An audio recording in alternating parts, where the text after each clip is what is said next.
Di sini ada B1, kita pencet. Nah, seperti ini. Tampilannya jadi dark. Kemudian kita balikin lagi seperti biasa. Untuk menzoom kita ada tombol ini. Ada yang biru, ini sebenarnya bisa dipakai. Kita klik 3 kali sebelah kiri. Nah, ini akan terlihat zoom.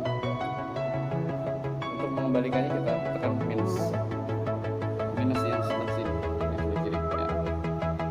Ya, kembali ke posisi awal. Ini akan berfungsi untuk mengetik dalam format yang berbeda nanti. Ini di sesi yang berikutnya. Untuk melihat jika ada masalah di informasi pengajaran, kita bisa pencet versi. Ini cuma reset ya, untuk kembali ke posisi